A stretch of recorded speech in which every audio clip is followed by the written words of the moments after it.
Situated somewhere between criminology, politics, and law, Oscar's research into truth-telling and transitional justice hopes to ensure that future truth commissions in Australia deliver meaningful outcomes for First Australians. Put your hands together for Oscar Key.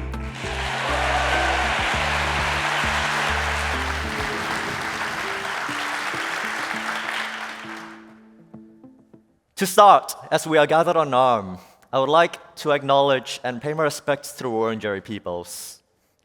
The acknowledgement of country to me is not some empty platitude. The first time I heard one, it took me by surprise. See, I come from Singapore, and all I knew about Australia back then was the Wiggles, Steve Irwin, and Stingrays. But ever since, I've been drawn deeper into understanding Australia's non-colonial history, which has led me to my problem today. Oh, Oscar, what's a Truth Commission? I'm glad you asked. A Truth Commission is a fact-finding inquiry which seeks to document colonial harms, promote healing, and recommend solutions. But that's not the problem. The problem is, they suck. They suck because fundamental understandings of truth and justice are completely different between First Nations philosophies and the predominantly Western philosophies that govern Australia. That in turn leads to an inability or unwillingness for the government to listen to First Australians. That dooms truth commissions to failure from the start. We are 30 years on from two major truth commissions.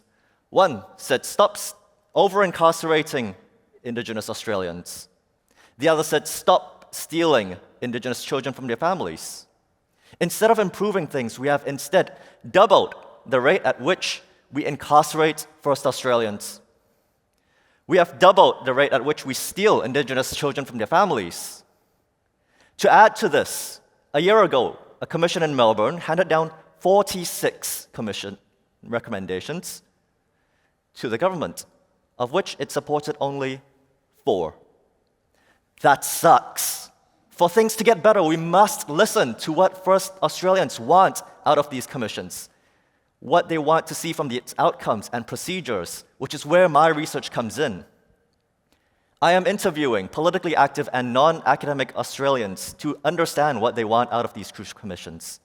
I have also interviewed ex-commissioners about what they have done and what they would do differently. Could they do it all over again?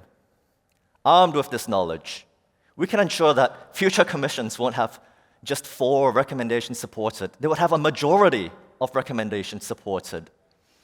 And this affects not just Australia, but other countries like Canada and New Zealand as well.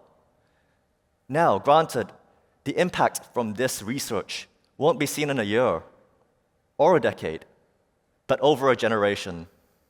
Societal change takes time, but it starts here with listening.